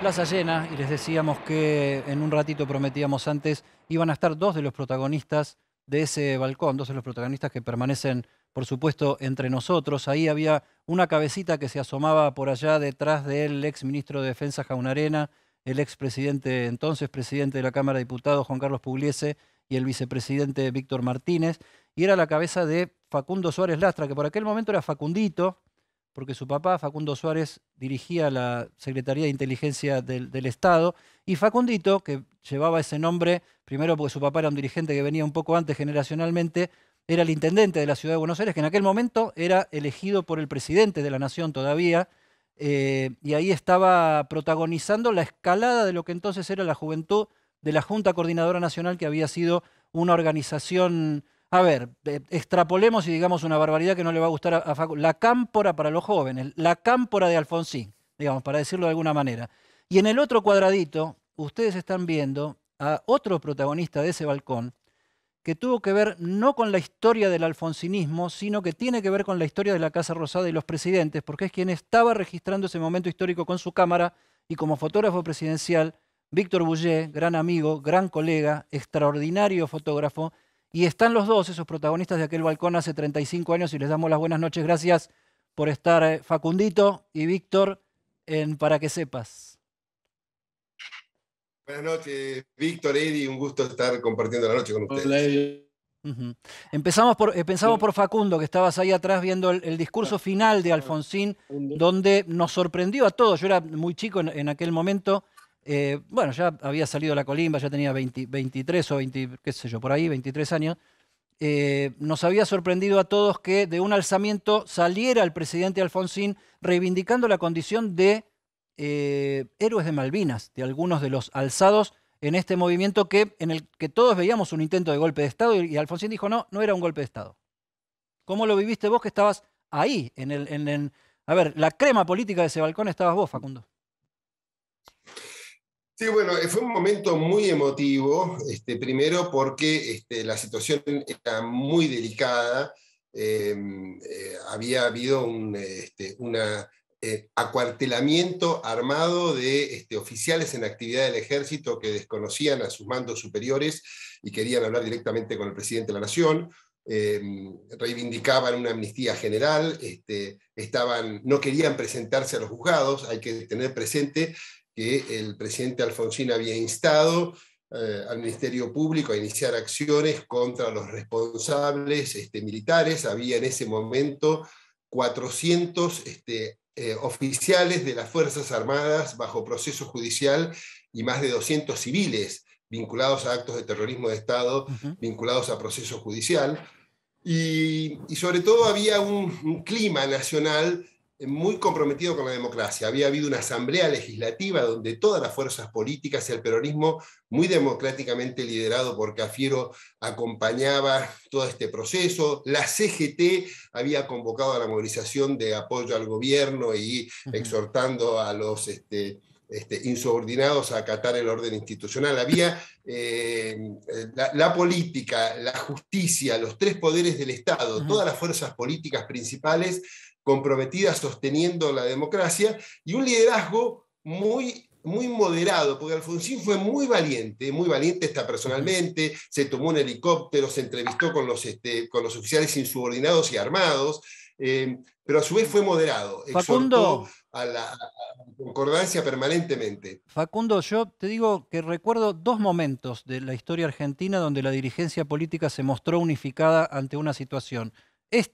El primer levantamiento Cara Pintada, vos lo decías, estaba Ítalo Luder y Antonio Cafiero arriba de ese balcón, que eran los principales referentes del peronismo que estaba en la oposición en ese momento.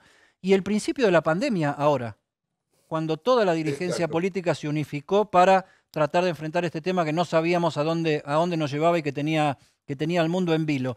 ¿Por qué crees vos, con toda esta agua corrida bajo los puentes, que entre esos dos polos de búsqueda de unidad nunca se encontró, y todo el tiempo estuvimos reclamando la unidad nacional, la unidad nacional, la unidad nacional, y eso nunca se dio en la Argentina?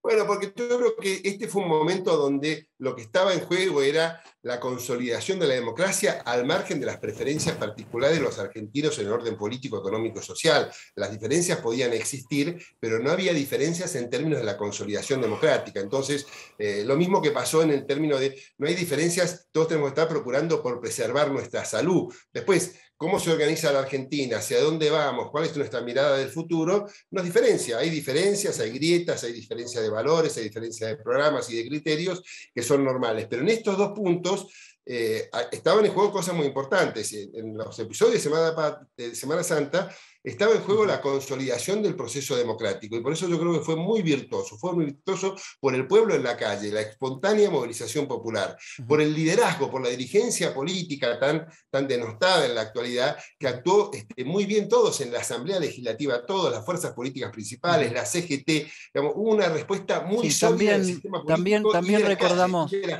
También recordamos el tema, aparte de ser 35 años redondos, que siempre da la ocasión de ocuparse de estas cosas, porque tiene esta ejemplaridad, ese momento. Vos sabés que, yo no sé cómo estás viendo vos desde la videollamada la pantalla, pero en pantalla al lado tuyo, vos estás en un cuadradito, yo estoy en el otro extremo, y en el medio, arriba está Alfonsín hablando, abajo también, pero al lado tiene a una persona que lo está fotografiando. ¿Vos te acordás de Víctor Bullé, Facundo, en ese momento sacando fotos en el balcón? Sí, por supuesto, aparte acompañándolo en el helicóptero de Alfonsín, estuvo permanentemente. Víctor fue un testigo presencial de todo eso, de los que más cerca estuvieron de todo. Saquemos, si se puede, para ver la foto de Víctor Bullé en acción hace 35 años, saquemos el zócalo si podemos, y ahí vemos la foto completa, ahí lo tenemos a Alfonsín con los brazos levantados, y lo tenemos a Víctor, que tenía otra cámara, por encuadre la tuvimos que cortar, pero tiene otra cámara, estaba con dos cámaras trabajando ahí. Y pongamos, si se puede, la otra foto, que es la de Alfonsín tomado ya por Víctor, esa, que es prácticamente el mismo gesto, y qué buena posibilidad de edición que nos da el archivo, con la plaza brutalmente llena, Antonio Cafiero allá, lo decíamos recién, contra una de las columnas de los balcones de la Casa Rosada. Víctor, 5 años casi exactos antes, vos habías fotografiado a Galtieri en ese mismo balcón cuando fue su presentación por el tema de la Guerra de Malvinas. Y 5 años después lo tenías a Alfonsín diciendo la casa está en orden, felices Pascuas, por un entendimiento con unos alzados a quienes él mismo definió como héroes de Malvinas. ¿Cómo procesaste vos desde ese lugar privilegiado de observador, de testigo, de confidente casi, porque estabas ahí, si el día que cuentes tus memorias, mamita querida, ¿cómo procesaste vos en esos 5 años nada más situaciones políticas y sociales tan distintas en el mismo país y desde el mismo balcón? Bueno, es medio complicado comparar las ciudades, ¿no? Pero bueno, lo que pasa es que Alfonsín...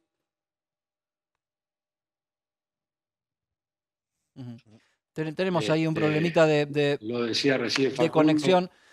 Víctor, ¿sabés qué vamos a hacer, Víctor? Sí, pero ¿sabés qué vamos a hacer? La videollamada tiene un problemita de delay y se paraliza un poco. Vamos a poner una foto tuya o las fotos que vos sacaste y te vamos a sacar por teléfono. Esperá un minutito y ahí ya la producción te saca. Facundo, que supongo que estás ahí todavía, por supuesto. Sí, acá estoy, por supuesto. En abril del 82 vos eras un militante radical, de la Juventud Radical. Y esto que le preguntaba yo a Víctor, ¿no? 5 años después, 5 abriles después, 2 plazas tan distintas en la misma Argentina y donde seguramente muchas de las personas que fueron a una plaza fueron a la otra. Eso habría que convencerse. ¿Cómo procesaste vos ese salto de la Argentina política, de la salida de la dictadura y Malvinas a aquel fervor nacionalista por Malvinas y aquel fervor por la democracia enfrentando a quienes habían estado combatiendo en Malvinas?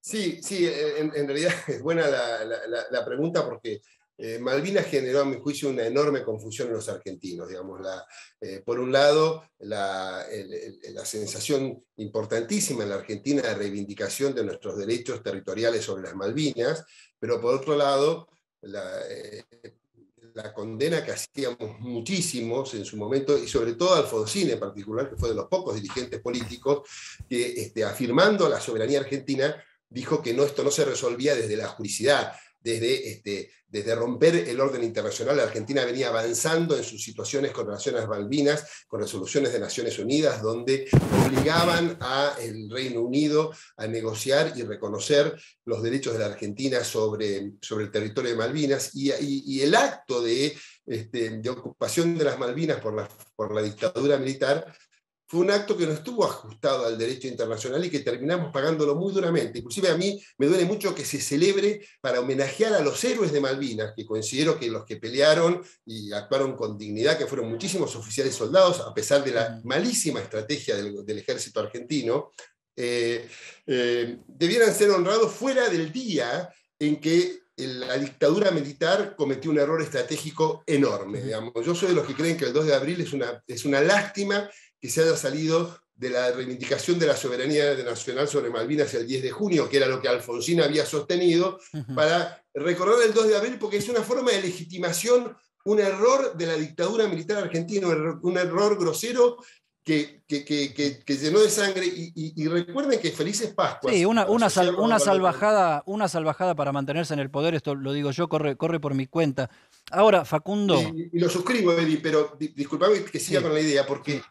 asociándolo con la otra movilización de Pascuas, Alfonsín dijo una cosa muy clara: le reconoció a los que habían peleado bien la condición de héroes, pero privilegió que no hubiera sangre entre los argentinos, y los militares lo que hicieron fue sacrificar a jóvenes argentinos no preparados, que fue un desastre lo que hicieron. Entonces, la actitud responsable de un dirigente que cuida la vida, un demócrata como Alfonsín, y el salvajismo de la dictadura, me parece que son dos momentos clave para entender cómo son los procesos políticos en la Argentina.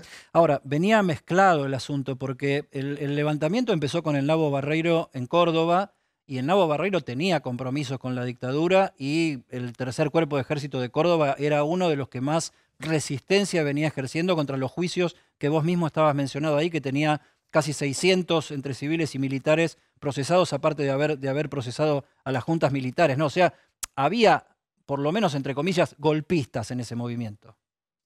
Sí, bueno, y de hecho eso es cierto, y también, pero la referencia que hizo Alfonsín estaba vinculada y luego se aclaró bien, por un saludo en particular que le hizo uno de los soldados, cuyo nombre no recuerdo, que efectivamente era un héroe de Malvinas, y muy emocionado le dijo a Alfonsín, y eso lo conmovió a Alfonsín. Tengamos en cuenta el momento de tensión, de emotividad que existía en eso. A mí me parece que digamos, Alfonsín fue muy duro y con todos aquellos que participaron de lo más terrible del golpe militar, siempre se opuso a la amnistía, a la autoamnistía.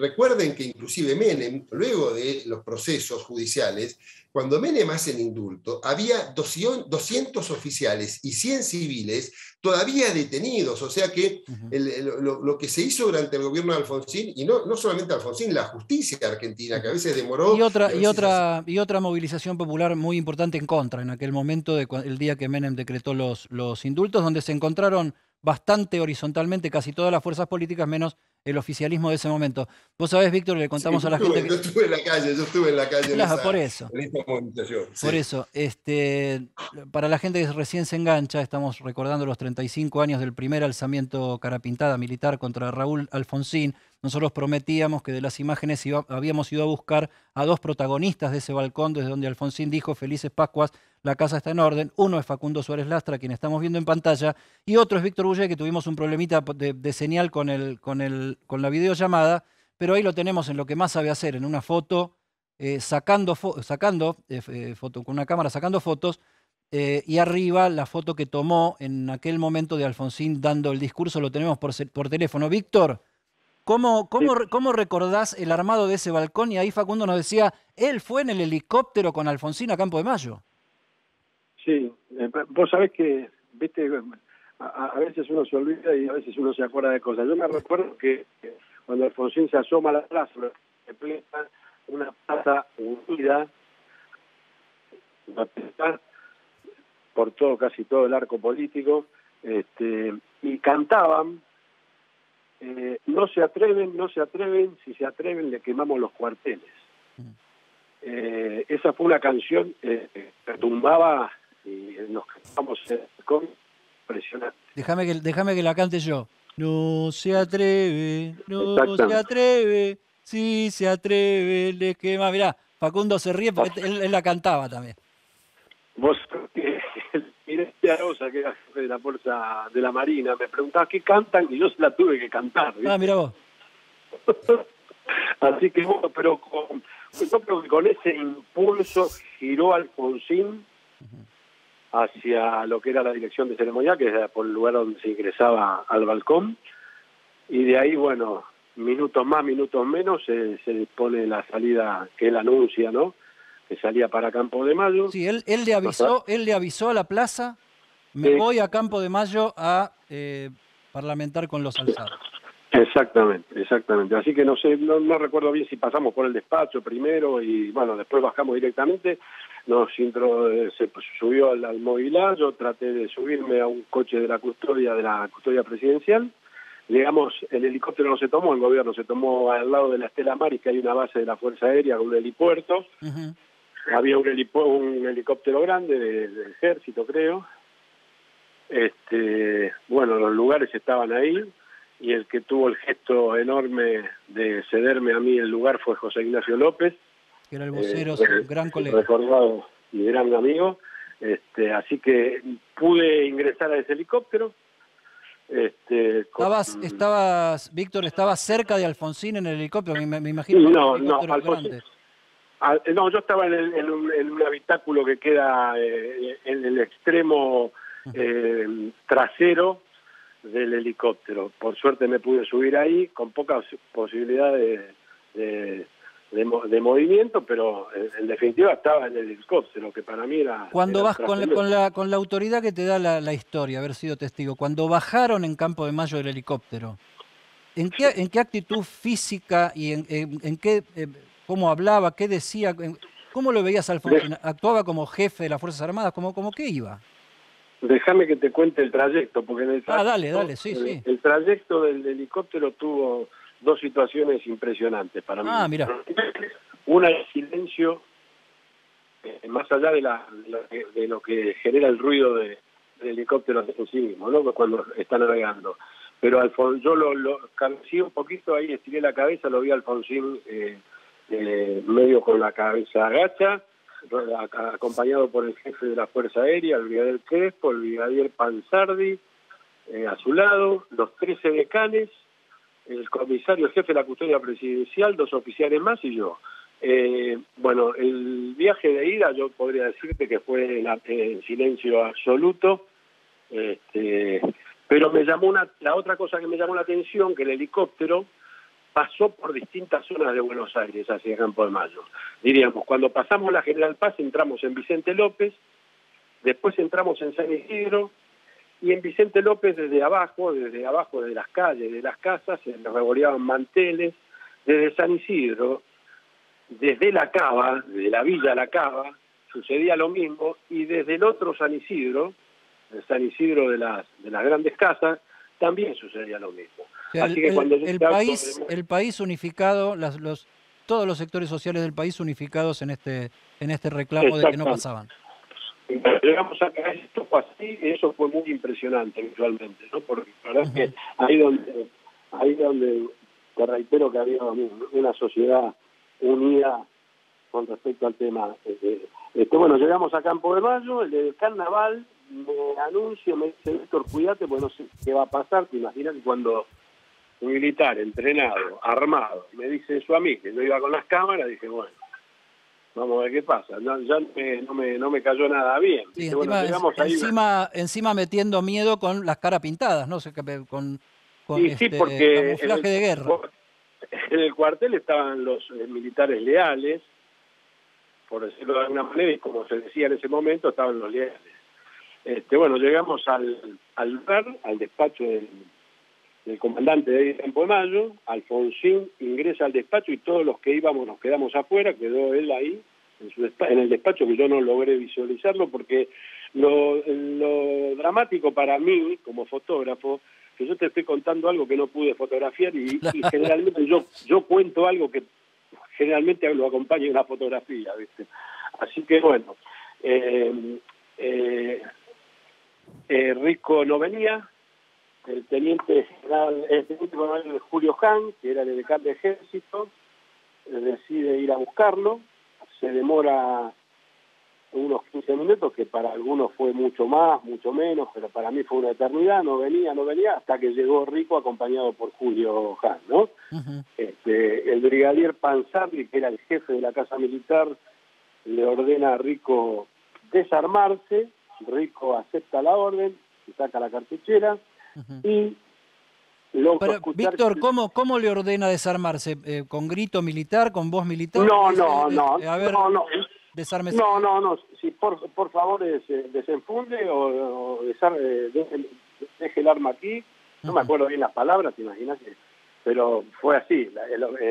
Y bueno, el tema se produce, Rico acepta la orden y dice que no era un atentado contra la democracia, sino en defensa de los camaradas y en contra de la cúpula.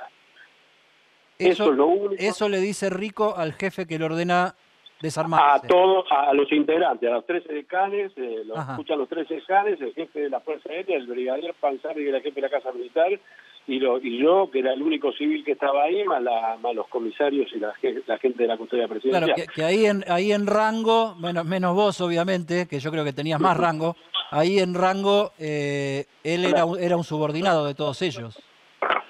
Exactamente. ¿Y ahí qué pasa entonces?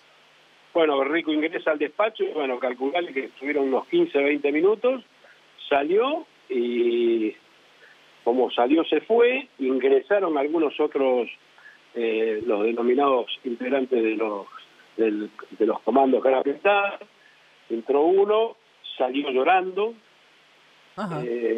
llorando, pero no llorando con algunas lágrimas, sino con una... Yo creo que ese llanto pudo haber sido el llanto que provocó el diálogo y el llanto de la emoción, o no sé de qué, pero bueno, yo la verdad que después otro oficial más también se quedó muy emocionado. Pero en el interior esto que estás contando para mí es primicia absoluta después de tantos años. ¿Cómo fue la salida de los Carapintadas después de parlamentar con Alfonsín en el despacho del jefe de Campo de Mayo? Sí, al salir Rico ingresaron dos más, que no recuerdo bien el nombre, pero bueno, pero en el interín de la reunión se escucha por un handy, avanza la civilidad. Entonces yo salgo un poquito, asomo la cabeza, yo estaba medio movilizado, te confieso, y se lo adjudico un poco al temor que me generó la situación, pero en el círculo que rodeaba el edificio, propiamente dicho, está rodeado de oficiales y suboficiales armados de una manera bastante importante, ¿no? Entonces ahí veo que avanza la civilidad, pero nosotros estábamos en un termo, no sabíamos qué estaba pasando. Entonces de repente el avance de la civilidad era que después yo me entero y nos enteramos que la gente estaba desbordando, quería ingresar al cuartel, y cuando te digo que quería ingresar al cuartel, ahí yo reivindico al presidente cuando dice la casa está en orden y no hay sangre en la Argentina, ¿no? Porque si hubiese habido un desborde, yo no sé qué hubiese pasado. Ahora, ahí. Víctor, déjame que le preguntemos a Facundo, que está en otro cuadradito de la pantalla, ¿qué pasaba con la militancia en ese momento? Porque todas esas movilizaciones, ahí Víctor cuenta desde adentro de Campo de Mayo que por el handy dicen se viene la civilidad, manera militar de decir viene la gente. ¿La militancia de la Junta Coordinadora o de otros partidos estaban movilizando o todo eso fue de veras absolutamente espontáneo? Porque viste que con los años le fuimos llamando espontaneidad a cosas que no son espontáneas. Pero, ¿cómo recordás eso? No, fue espontáneo y nosotros no queríamos que la gente fuera. Por supuesto que algunos comités radicales se organizaron y fueron por su cuenta. Yo participé de una asamblea en el Comité Capital del Radicalismo, donde sosteníamos los dirigentes que no se debía concurrir. Jesús Rodríguez, Marcelo Stubren y Freddy Storani estuvieron personalmente en las puertas de Campo de Mayo, dirigiéndose a los manifestantes para que no ingresaran. Hubo un compromiso y un trabajo muy intenso en toda la línea, con muchos... O sea que la movilización de la militancia oficialista en ese momento fue más para contener que no hubiera desbordes que para movilizarse, ¿eso me estás contando? Totalmente, acompañando la estrategia del presidente Alfonsín. El presidente Alfonsín tenía, como te dije, mucho vigor en la relación y en la decisión, pero mucha moderación en la actitud. Y esta tensión entre la movilización popular, las asambleas legislativas, la CGT, la justicia, el juez Piotti, que era el juez federal con competencia en la zona, se dirigió al cuartel a pedir a los amotinados que depusieran su actitud por ilegal. O sea, los tres poderes del Estado, la conducción política de Alfonsín, y la calle funcionaba muy espontáneamente. Nosotros no estábamos llevando lo que sí convocamos a la Plaza de Mayo sí convocamos, y la gente respondió y fue, pero no a los cuarteles. Nosotros decíamos que de ninguna manera había que ir a los cuarteles. Facundo, te hago la última a vos, porque vos recordás que en aquel momento la lógica también de oficialismo-oposición, si bien ese día estuvo todo muy unificado, pero la coyuntura siempre es mucho más polémica que la historia. ¿Vos creés que en la historia de Alfonsín fue justamente reivindicado por aquellos acontecimientos o creés que todavía falta haber entendido el papel de Alfonsín en el arranque de la democracia? Yo creo que se va entendiendo. Para mí, parafraseando lo que se hablaba de Churchill en la Segunda Guerra, para mí esa jornada de Semana Santa fue la hora más gloriosa de Raúl Alfonsín. Lo puso en el pedestal más absoluto de su dimensión de gran dirigente, de estadista y de ser humano consciente de la responsabilidad de la vida. Para mí fue su mejor momento y creo que con el transcurso del tiempo cada vez se está entendiendo más eso. Hubo mucha crítica. O sea, en general, el sello... lo dice bien Víctor. La frase, Víctor lo acaba de decir con toda claridad, la frase es: la casa está en orden y no hay sangre de los argentinos. Los que lo criticaban decían, la casa está en orden, y después siguieron los carapitadas haciendo macanas, y después vino la ley de ¿cómo se llama? La de evidencia de vida. Te voy a contar algo que está pasando acá en el estudio, y que esto está absolutamente fuera de programa. Como varias veces que viene, acaba de asomarse Carlos Campolongo, que viene al programa que sigue, está con Viviana Canosa. Carlos Campolongo era con Mónica Gutiérrez, muy jovencita, mucho más joven que él en aquel momento, recién iniciada en el periodismo, las voces del noticiero, las caras y las voces del noticiero de ATC, todavía era ATC, y ellos fueron de alguna manera los grandes responsables, las caras que movilizaron a la gente a defender la democracia. Te digo, vení, Carlos, vení, te hablas con el mío. Vení. Carlos Campolongo, mira, acá estamos sumando, Carlos, está Facundo Suárez Lastra. Hola, Facundo. Está Facundo Suárez Lastra. Es exactamente así. Mirá. Carlos jugó un papel y Mónica también tremendo. Facundo Suárez Lastra, que era intendente, que en algún momento vos lo sabés, no te lo cuento a vos, se lo cuento a los que se engancharon ahora en este momento. Víctor Bullé, que estaba también en ese balcón. Fotógrafo. Además lo acompañó Alfonsín a Campo de Mayo. Eso acaba de contar Víctor, el viaje a Campo de Mayo. Saludo, Víctor. Y Carlos Campolongo, que fue la voz, la voz del noticiero del principal canal estatal de la República Argentina. ¿Cómo recordás aquel día? Con mucha intensidad. Te voy a decir una cosa, vos sos también profesional, acá son todos profesionales, periodistas. Había que escribir la historia sin libreto. La única referencia era lo que estaba en peligro. Porque no es lo mismo pensar ese acontecimiento hoy que en 1987. Las Fuerzas Armadas todavía tenían núcleos de... Vivitas y coleando. No era joda. Y recuerdo muchas cosas, cómo la angustia estaba en grandes sectores de la audiencia, que nos escribían, que nos pedían que siguiésemos la transmisión. Estuvimos 4 días y pico sin parar. Y creo que además esto yo lo usé mucho en la facultad, porque claro, ahora es totalmente distinto. Antes, para transmitir desde Campo de Mayo tenías que hacer los enlaces por microondas. No, ni WhatsApp, ni nada. Nada de nada. Pero el momento, te diría, el momento culminante fue lo de Alfonsín, pero te diría, yo tuve miedo de una guerra civil cuando la puerta 12, si no me equivoco, había sido bloqueada. Mirá. Mirá. Abrite un toque más. Mirá. Carlos Campolongo y una bellísima Mónica Gutiérrez. El secretario del Interior, Juan Radon Hick, y otros funcionarios de tremendo lo que está pasando en este momento acá. Se advirtió la presencia en Casa de Gobierno del exsecretario de Información Pública, Emilio Gibaja, y el vocero presidencial José Ignacio López. Conforme a la información que manejamos... Campolongo de Bigotito. Sí, señor. Te dejo trabajar tranquilo. No, por favor, quédate, compartí. A ese lugar. Otro dato nos llega de Formosa, indicándonos que con exasperante lentitud se lleva en esa provincia el escrutinio adelante, donde recién a la hora 21:15 ingresaron las urnas correspondientes a la primera mesa electoral del juzgado de la ciudad de Formosa. Nuestro equipo de informática está elaborando los dibujos correspondientes a la torta representativa de los distritos de Santiago del Estero y qué otro lugar para ponerlo, Santiago del Estero. Estas son las elecciones del 87. Sí, esto no es Semana Santa, pero bueno, son los qué hojazos, Campolongo, perdóname que te lo diga así de frente, ¿no? Tremendo. Señoras y señores, Carlos Campolongo, protagonista de aquel momento. Dame otro abrazo.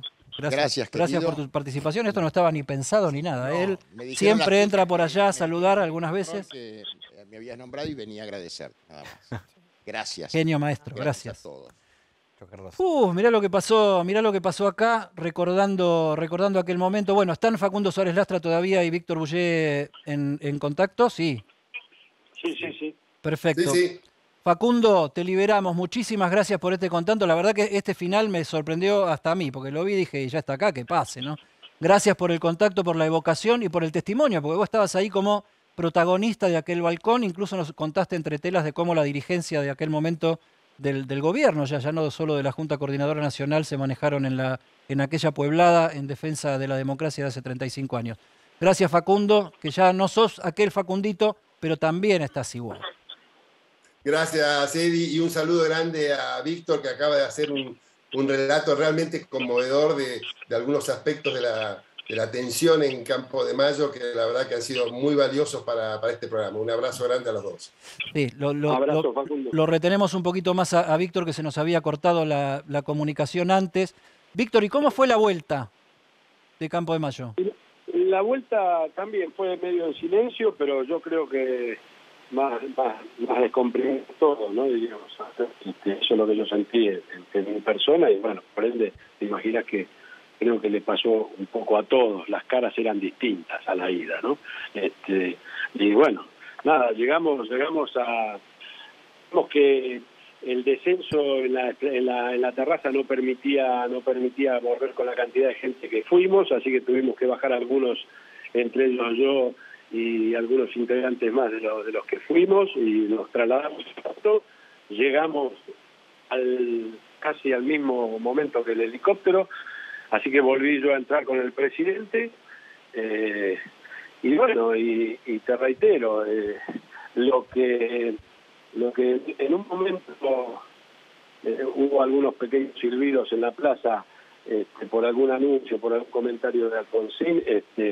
Para los que no vivieron el momento en el interior del regimiento, yo les recuerdo que estamos recordando un hecho que puso en vilo al país, pero no estamos recordando ninguna muerte, ¿no? Y eso para mí lo cuento con emoción, porque no fue fácil. Y se me aparece en la plaza del 2001, donde tantos muertos que ya la mayoría olvidaron, si querés me incluyo, olvidamos, y lo que evitó Alfonsín fue eso, la muerte. Víctor, te saco de aquel momento y te traigo para una sola pregunta de coyuntura, porque no sé si ya lo has vivido o todavía no. Hay un acontecimiento, a ver, de la vida real, humano y tierno en el gobierno en este momento, que es el nacimiento de un hijo de un presidente, cosa que vos antes nunca viviste como fotógrafo presidencial. ¿Ya tuviste la oportunidad? ¿Esas fotos que estamos viendo, alguna la hiciste vos o parte de tu equipo? No, porque está trabajando un equipo que trajo el presidente en forma directa con él, y nosotros estamos yo al menos no estoy en la actividad histórica que siempre tuve. Bueno, Víctor Bullé, el abrazo de siempre. Te comprometo a algo.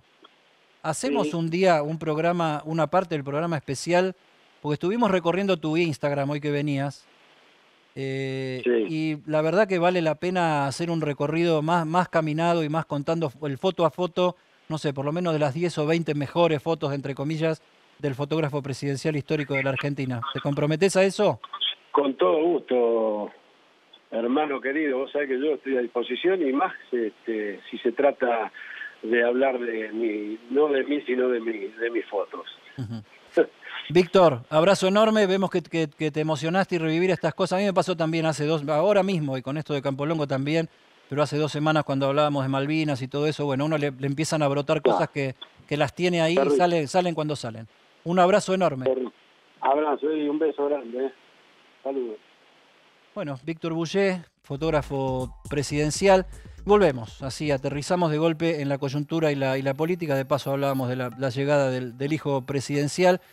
Con Pablo Romá tenemos preparada una encuesta que él trajo de su consultora, que habla de lo que está viendo la población bonaerense en este momento, Gran Buenos Aires e interior, primera, tercera sección, son 1.400 y pico de casos. Vamos a poner la encuesta, vamos a ir cuadro por cuadro para ir a... Venite, Pablo, venite, bueno. Lo vemos de acá y el equipo comenta, Darío, Martín, por supuesto. ¿Usted considera que la situación actual del país es muy buena, 4-9, buena 11-7, regular 21-1, mala 26-7? Muy mala 32-2, o sea, 58-60% mala y muy mala. Sí, nosotros venimos haciendo este trabajo mes a mes en la provincia de Buenos Aires. Tenemos como un foco bastante importante en la provincia y esta es una de las preguntas que nosotros mantenemos habitualmente en todos los trabajos, como la de expectativas económicas, que nos sirve para comparar, pero sí están relacionadas en un bloque de preguntas que tienen que ver con eso, con la economía, con las expectativas, y después trabajamos otros bloques, el político, el coyuntural, y esta pregunta ahora, acá me dis estado de ánimo. Casi, sí, básicamente tiene que ver un poco con cómo se lee la situación actual del país, cruzado por otras cuestiones, digamos, ¿no? Por los problemas, por lo económico, lo político, lo social, y lo que venimos viendo es que no solamente de ahora, sino que ya la calificación de la situación del país viene siendo mala de hace mucho tiempo. Hay acumulación. Hay una acumulación. Pasemos a la próxima, porque creo que ahí vamos, según recuerdo, ahí está. ¿Cuáles son?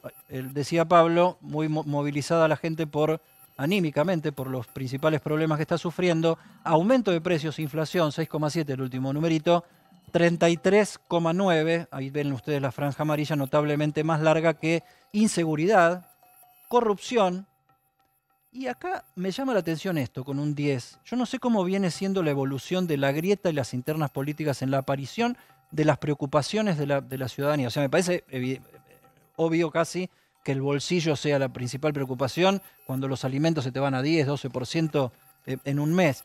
Pero empieza a aparecer, ¿está subiendo la grieta y las internas políticas como problema considerado por la gente? Mira, nosotros justo en este informe que hicimos modificamos algunas de las categorías e incorporamos la de la grieta y las internas políticas. En los anteriores trabajos, por ejemplo, corrupción y gasto público tienen un fuerte componente político e ideológico. Y cuando vos cruzás por filiación política, es oposición al gobierno. Se llevan casi toda la barra. Exactamente. Y en este caso, corrupción baja y crece. Y las grietas y las internas políticas tienen una expresión que forma parte de ese fenómeno.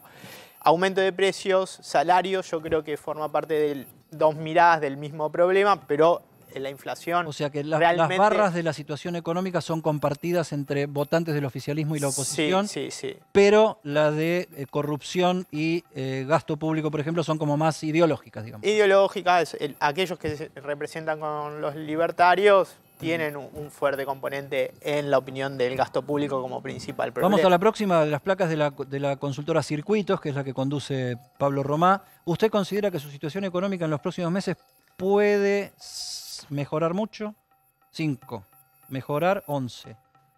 Mantenerse igual, empeorar mucho, 21, 32, 21, 2. Yo creo que mantenerse igual es para mal, ¿no? Es casi como las negativas.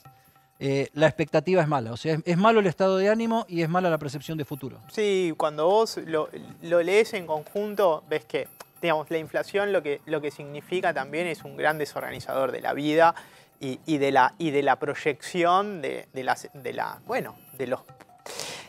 no solamente de las expectativas, sino de los planes que cada uno tiene, se proyecta, y creo que en ese sentido el problema de la inflación, si bien hay elementos de la macroeconomía que al gobierno le permiten apoyarse y generar ciertas esperanzas de mejora económica, pero lo que tiene que ver fundamentalmente con el bolsillo, eso no se está viendo, sobre todo en lugares muy claves como el conurbano más profundo, y también en el interior, que ahí el proceso de retracción de sectores medios es muy importante, ¿no?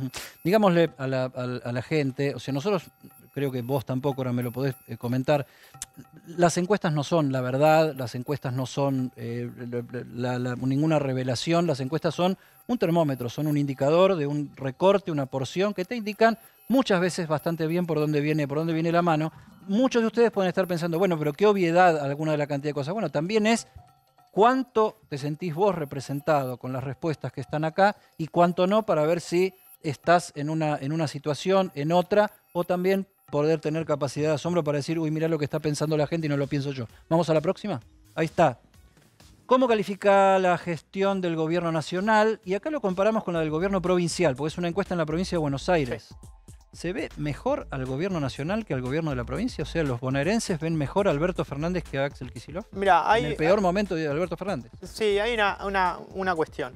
Que en general la calificación del gobierno y del gobernador, digamos, tiene un componente de muy mala, casi que se mantiene en muchos de los trabajos, y también ahí hay un componente ideológico que cuando uno evalúa, por ejemplo, la imagen negativa de Kicillof, la imagen negativa de Cristina Fernández de Kirchner y la de Máximo Kirchner se parecen mucho, digamos, ¿no? En términos de la proporción. Y en el caso del presidente, del gobierno nacional, yo creo que hay digamos, la imagen positiva se sostiene en gran parte por la evaluación de la gestión de la crisis sanitaria. Yo creo que ahí hay un componente que la sociedad le reconoce. Digamos, le damos el changüí de que ahí se movieron relativamente bien. Sí, yo creo que esos números tienen ese componente, digamos, ¿no? Porque hay casi 10 puntos de diferencia en la positiva, que es muy buena y buena, ¿no? Vamos a la última, ya que nos metimos en la política. ¿A quién votaría en 2023? Y acá también mezclamos la expectativa de los votantes del oficialismo Frente de Todos y la expectativa de los votantes de Juntos por el Cambio, encuestados, divididos, desagregados en esta encuesta. Sí, nosotros la pregunta que hicimos es a quienes habían votado, digamos, al Frente de Todos en 2019, ¿quién consideraría que está en mejores condiciones de encabezar la fórmula presidencial? Vamos a una síntesis de un eventual paso al día de hoy. Cristina Fernández de Kirchner, 45,5, Alberto Fernández, 18,2. Sí, un poco de lo que... Mauricio Macri, 39,5, Horacio Rodríguez Larreta. Decime lo que me ibas a decir, pero mi pregunta es, ¿podemos ir a un escenario de Cristina versus Macri en el 2023? Mira, la pregunta que nosotros hicimos tiene que ver más con un ordenamiento de tratar de analizar cómo se van ordenando los espacios. Después, en términos electorales, empiezan a jugar otras dimensiones, digamos, ¿no? Si Cristina Fernández de Kirchner, Mauricio Macri pueden ganar, pero pueden gobernar, si alcanza o no alcanza. Digo, empiezan a jugar otras mediaciones, otras variables. Lo que nosotros tratamos de buscar con esta pregunta es tratar de ver cómo se ordena el espacio dentro de cada fuerza y esa base social, electoral, a qué candidato se siente más cercano. Bueno, no, porque vos acá tenés dos conflictos, ¿no? O sea, acá tenés el conflicto de actualidad dentro del gobierno, entre el presidente y la vicepresidenta, y tenés halcones y palomas en... Sí, exacto. Ahí Martín Angulo quiere hacer algún comentario o preguntar algo. Pero además también me parece que esto demuestra que cómo la gente tiene blanqueado quiénes son los jefes de cada uno de los sectores. Directamente. Buen punto. ¿No? Digo, directamente la pelea final es esta, ¿no? Los sparring son otros, pero los jefes son estos. Después, como dice Pablo, bueno, hay que ver, ¿son buenos candidatos? ¿Macri es un buen candidato después de su gobierno? ¿Cristina es una buena candidata? O sea, vos decís que lo que acá se está evidenciando es jefatura. Los jefes. Jefatura del espacio. No hay duda, pero además, claro, exactamente. Bueno, vos sabés que es la palabra de moda dentro de las internas de ambas coaliciones, sobre todo en Juntos por el Cambio, que están midiendo un montón de candidatos, y una de las cosas que miden es, ¿tiene pasta de jefe o no tiene pasta de jefe? ¿Figura como jefe o no figura como jefe? No, ya, son números que a Horacio Rodríguez Larreta lo tiene que preocupar mucho, porque la verdad es que lo de Cristina Kirchner y Alberto Fernández me parece que es más claro, digo, que es la figura más popular, que es quien lidera, por más que el presidente sea Alberto. Ahora, que un Macri con tantos dentro de Juntos por el Cambio que lo quieren retirar, estos números, dicen, bueno, ¿no? Sí, yo creo que ahí habría Pablo, que agregar una cosita. Nos corre Viviana Canosa, en realidad, que es más peligrosa que el tiempo. Más tirana que el tiempo. Que me parece que en las bases electorales lo que se pone en juego es que me parece que hay una intención más por la discusión, por la disputa, que por la moderación. Me parece que a aquellos candidatos que representan más la moderación les cuesta más instalarse porque el contexto de polarización, el contexto es de disputa y de crisis, y me parece que la conclusión, la lectura es que, bueno, quienes quieran representar tienen que tener un rol más activo, ¿no? En términos de esa discusión. Muchísimas gracias, Pablo, por los datos y por tu presencia y por tu agradable comentario y tanta claridad. Darío Misraji, Martín Angulo, gracias. Para los que creen, felices Pascuas. para los que creen en otras cosas, buenos encuentros con la familia, con los amigos o con quien sea, o buen descanso merecido. El lunes vamos a estar de vuelta ya con Marcela Pagano, por supuesto, repatriada a nuestro programa que se llama Para que sepas. Felices Pascuas, la casa no está en orden.